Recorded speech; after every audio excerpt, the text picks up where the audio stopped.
Assalamualaikum warahmatullahi wabarakatuh. Bismillah, alhamdulillah, ala ni'amillah. Assalatu wassalamu ala rasulillah Sayyidina Muhammad ibn Abdillah wa ala alihi wa sahbihi wa mawalah wa la hawla wa la quwwata illa billah. Amma ba'du. Hadirin yang dirahmati Allah Subhanahu wa taala, pada kesempatan kali ini Al-Fakir akan mencoba menjelaskan sedikit tentang kurban ataupun tentang penyembelihan hewan kurban, yang mana Al-Fakir akan mengambil daripada kitab Mabadi Fiqhiyah. Kitab ini adalah kitab yang sederhana, kitab yang ringkas, kitab dasar daripada ilmu fikih. Walaupun masih banyak dalam kitab-kitab yang lain yang lebih detail penjelasannya, seperti semisal kitab Fathul Qorib ataupun semisal kitab Fathul Mu'in yang lebih detail lagi menjelaskan tentang hewan kurban. Di sini Al-Fakir akan mencoba menjelaskan tentang hewan kurban. Bismillahirrahmanirrahim. Qala al-mu'allif rahimahullahu ta'ala wa nafa'ana bihi wa bi asrarihi wa bi anwarihi fid dharain amin amin ya rabbal alamin. Bismillahirrahmanirrahim. Al-udhiyatu, kurban. Al-udhiyatu ia ma yudhbahu aw yunharu minan na'am. Adapun udhiyah ataupun kurban yaitu apa yang disembelih daripada hewan ternak. Jadi yang namanya udhiyah ini adalah hewan yang disembelih daripada hewan ternak. Jadi tidak dianjurkan hewan buas untuk disembelih. Seperti semisal hewan ternak ini seperti unta misal, kemudian sapi, kerbau ataupun kambing. Taqarruban ila Allah Ta'ala fi ayyamin nahr, sebagai pendekatan diri kepada Allah Subhanahu wa taala pada hari nahr ataupun hari Idul Adha. Wa hiya sunnatu kifayatin, dan ia adalah sunnah kifayah. Sunnah kifayah ini adalah apabila satu orang keluarga melaksanakan penyembelihan hewan kurban, maka gugurlah kesunahan yang lain. Jadi misalnya kepala keluarga sudah tahun ini untuk berkurban gitu ya. Jadi tidak perlu lagi istrinya, kemudian anaknya ataupun keluarga yang lainnya, sehingga yang nantinya akan memberbani daripada keluarga tersebut.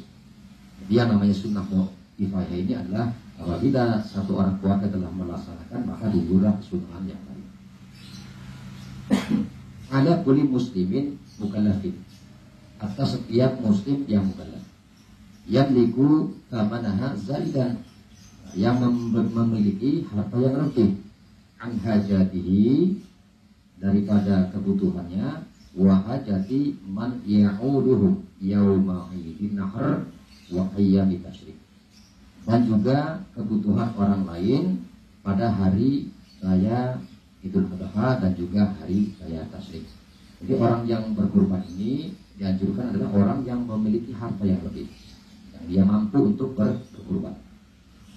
Wala yajuzu li sahibiha, dan tidak dibolehkan li sahibiha, kepada pemilik kurban tersebut, an yakula minha, untuk makan daging darinya. Jadi kalau hewan kurban ini yang maksudnya adalah kurban yang nazar ya, kurban yang ditakyin, yang dia niatkan dinazarkan. Misal tahun depan saya ingin berkurban misalnya, atau saya besok mau berkurban Idul Adha misalnya. Nah ini adalah yang ditakyin, maka dagingnya tidak diperbolehkan untuk dimakan. Illa idza kanat tatawu'an, kecuali kurbannya itu adalah kurban yang sunnah. Jadi kurban yang sunnah ini adalah kurban pada hari raya Idul Adha yang dia tidak punya nazar padanya. Kemudian syurutu syihatiha, syarat-syarat sahnya hewan. Ada beberapa tentang syarat sahnya hewan, di antaranya as-salamatu minal uyubi wal amrodi wal ahadi.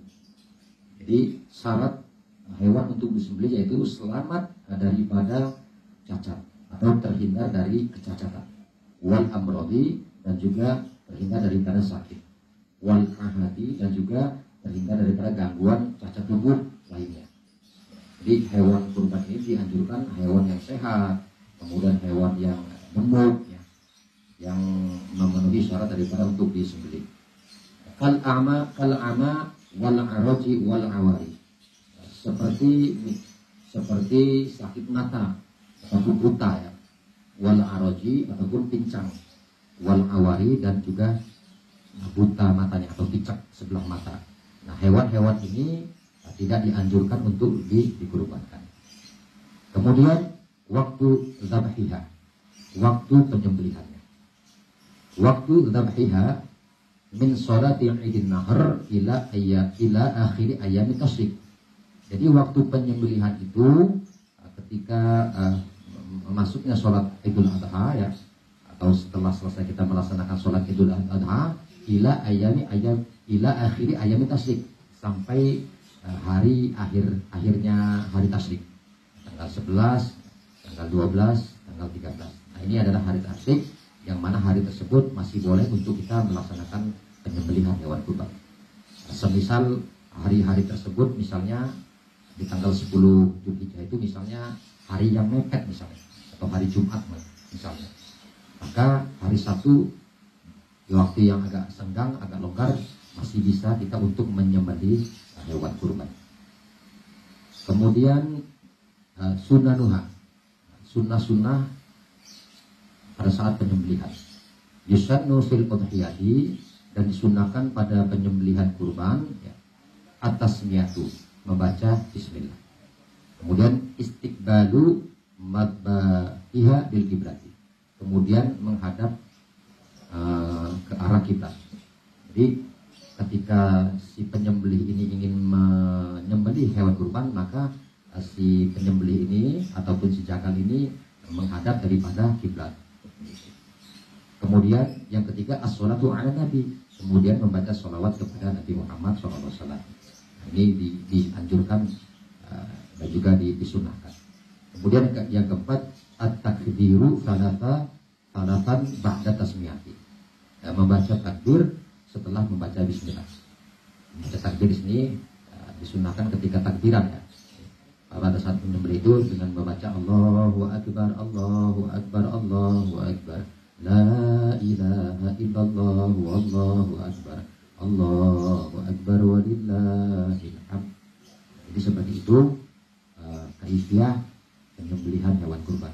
Maka di sini Al-Fakir mencoba menambahkan, ya, ketika kita ingin menyembelih hewan kurban, maka setidaknya kita mengucapkan 2 kalimat syahadah dulu, ya, untuk memantapkan dalam hati kita bahwasanya kita meyakini Allah Subhanahu wa taala adalah Tuhan kita, kemudian Nabi Muhammad adalah Rasul kita.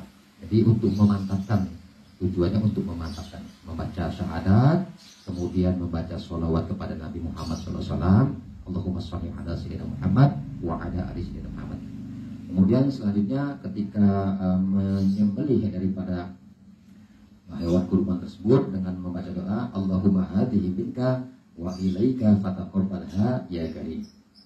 Jadi seperti itu. Jadi membaca doa tersebut, kemudian ketika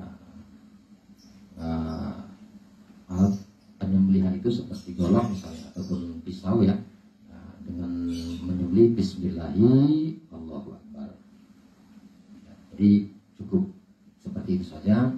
Mudah-mudahan penjelasan ini dapat dipahami dan juga bermanfaat, dan tentunya Al-Fakir mohon maaf apabila ada kesalahan atau kekurangan dalam penyampaian. Tapi kurangnya mohon maaf. Saya akhiri, wallahul muwaffiq ila aqwamit thoriq. Wassalamualaikum warahmatullahi wabarakatuh.